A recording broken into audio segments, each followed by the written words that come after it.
নমস্কার। Olympic YouTube চ্যানেলে কৃষ্ণলীলার ধারাবাহিক পর্বে আপনাকে স্বাগত জানাই। আজকের পর্ব শ্রীকৃষ্ণ ও বলরামের ব্রজবাদ স্মৃতির সঙ্গে মিলন, পর্ব 2। চ্যানেলে যারা নতুন তাদের অনুরোধ জানাবো চ্যানেলটি সাবস্ক্রাইব করে কৃষ্ণলীলার ধারাবাহিক পর্বগুলো শ্রবণ করুন। আসুন আজকের পর্ব শুরু করি। উভয় পক্ষের পুরুষরা এইভাবে মিলিত হওয়ায় মহিলারাও একে অপরের সঙ্গে মিলিত হল।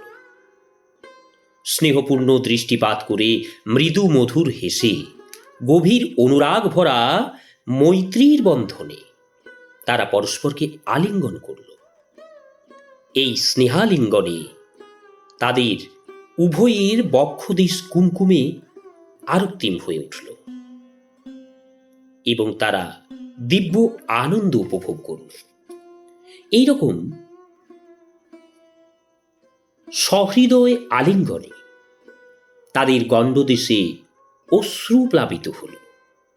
কনিষ্ঠরা বয়োজ্যেষ্ঠদের প্রণাম করল, আর জ্যেষ্ঠরা কনিষ্ঠদের স্নেহাশিস দান করল। এইভাবে তারা পরস্পর একে অপরকে স্বাগত জানিয়ে তাদের কুশল অনুসন্ধান করল। কিন্তু শেষ পর্যন্ত কৃষ্ণই তাদের কথাবার্তা এবং আলোচনা একমাত্র বিষয়ে পরিণত হল। এই ভব সংসারে কৃষ্ণের লীলাবিলাসের সঙ্গে সকল প্রতিবেশী এবং স্বজনই যুক্ত। তাই কৃষ্ণই ছিলেন তাদের সকল কার্যের একমাত্র কেন্দ্রবিন্দু। সামাজিক, রাজনৈতিক, ধর্মীয় বা রীতিগত যে কার্যই তারা অনুষ্ঠান করুক, তা সবই ছিল তুরীয় এবং অপ্রাকৃত। মানব জীবনের যথার্থ উন্নতি, যথার্থ প্রগতি, জ্ঞান এবং বৈরাগ্যের উপর নির্ভরশীল। এই জন্যই শ্রীমদ্ভাগবতের প্রথম স্কন্ধে উল্লেখ আছে, কৃষ্ণ ভক্তির দ্বারা সতই পূর্ণ জ্ঞান এবং বৈরাগ্যের উদয় হয়। যাদব ও বৃন্দাবনের গোপদের মনটি কৃষ্ণে আবিষ্ট ছিল।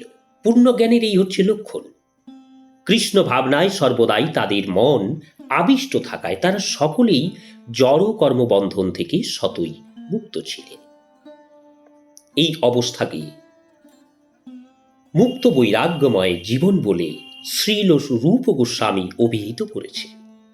তাই জ্ঞান ও বৈরাগ্যের অর্থ শুদ্ধ জ্ঞানচর্চা ও কর্মত্যাগ নয়, পক্ষান্তরে শুধু কৃষ্ণ কথা এবং কৃষ্ণ কর্ম শুরু করা।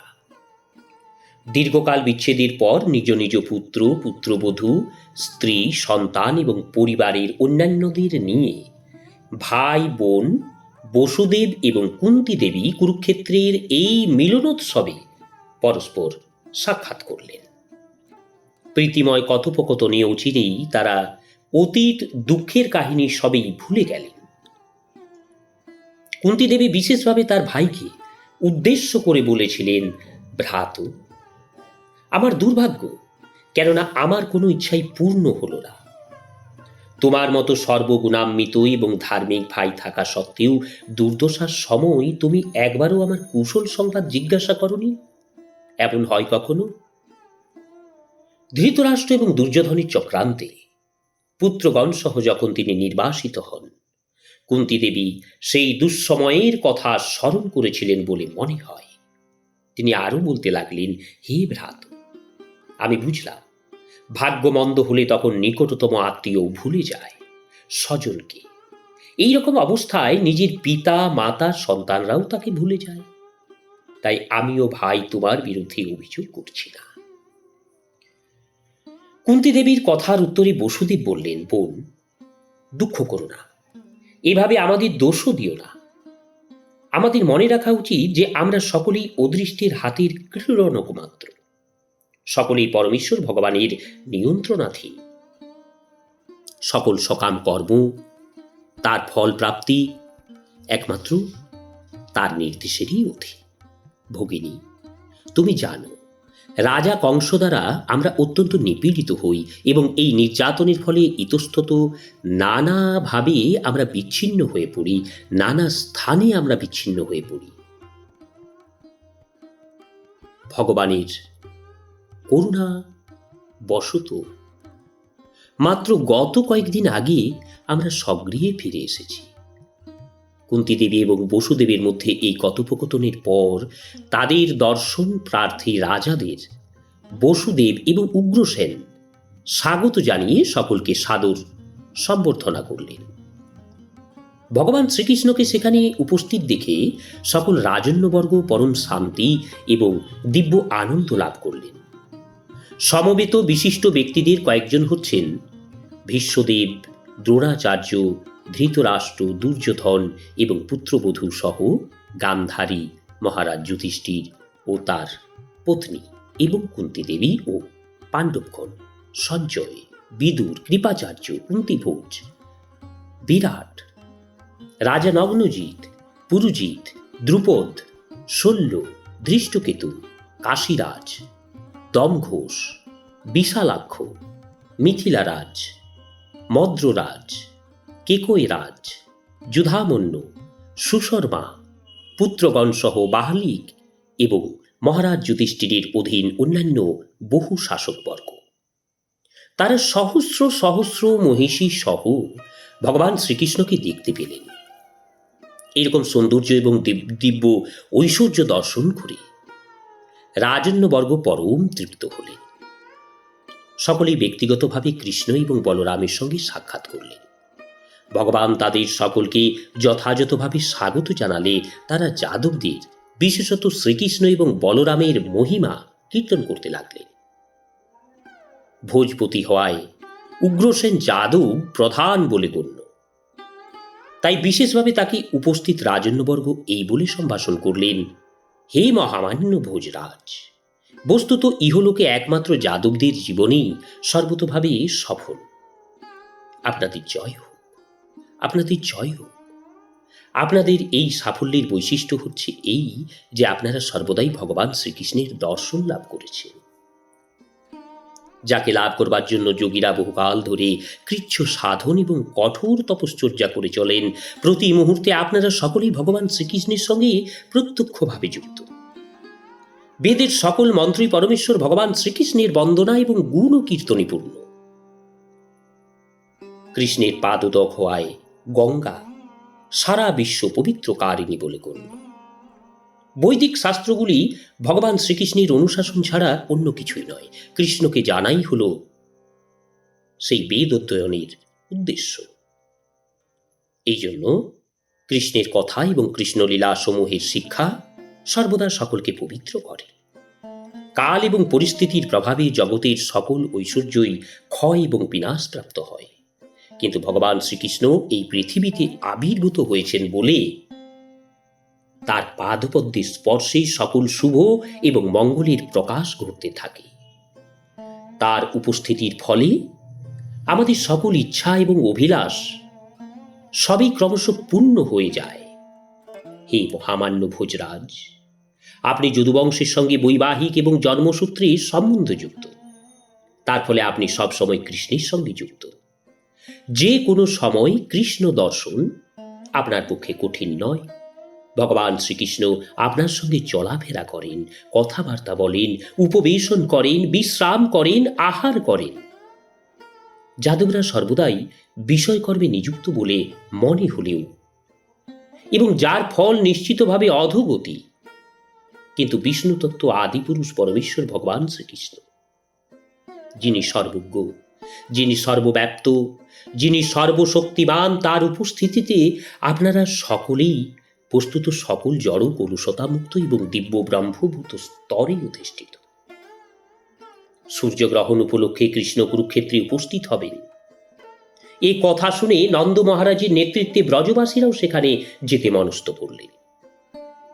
তাই যাদবরাও সকলে কুরুক্ষেত্রে উপস্থিত হলেন। নিজ গোপগণদের সঙ্গে নিয়ে নন্দ মহারাজ প্রয়োজনীয় সব উপকরণ দিয়ে গো যান বোঝাই করলেন। তাদের পরম প্রিয় কৃষ্ণ এবং বলরামকে দেখবার জন্য সকল ব্রজবাসীরা কুরুক্ষেত্রে গমন করলেন।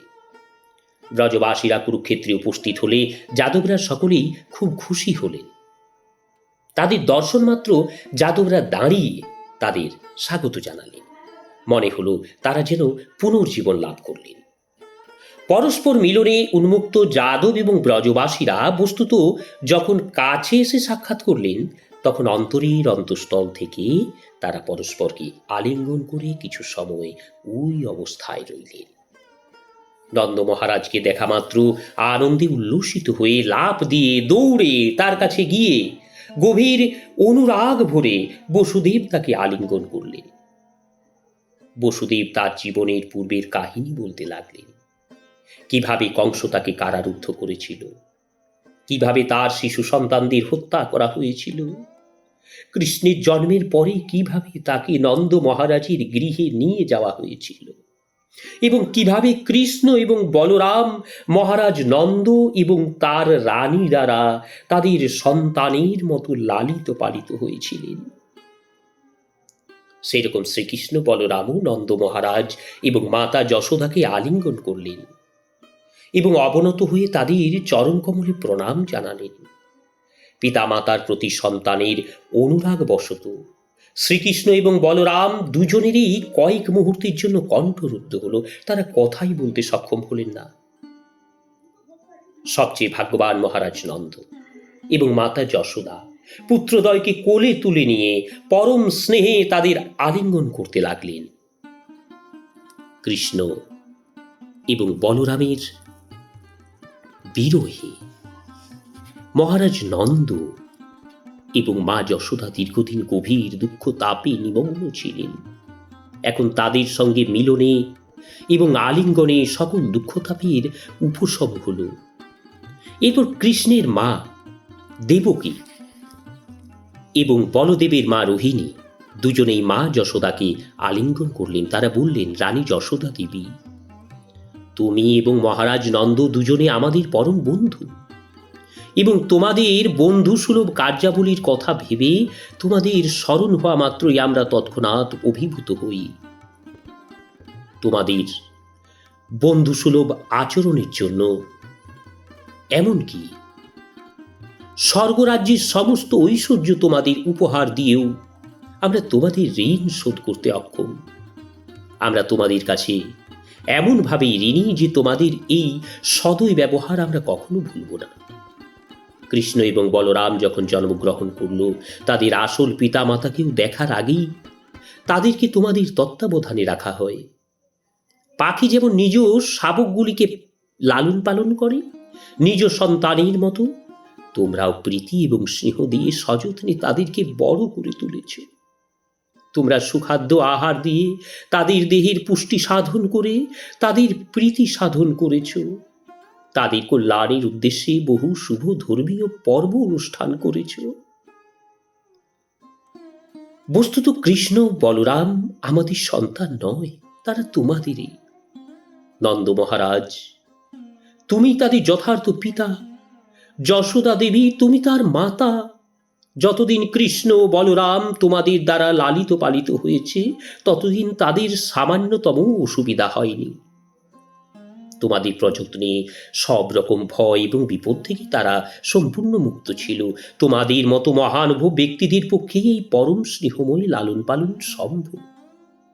সর্বশ্রেষ্ঠ মহাত্মারা নিজ সন্তান এবং অপরের সন্তানদের মধ্যে কোনো বৈষম্যমূলক আচরণ করেন না, এবং নন্দ মহারাজ ও তোমার থেকে অধিকতর কোনো মহান ব্যক্তি আর কেউ হতে পারে না, কেউ পারে না।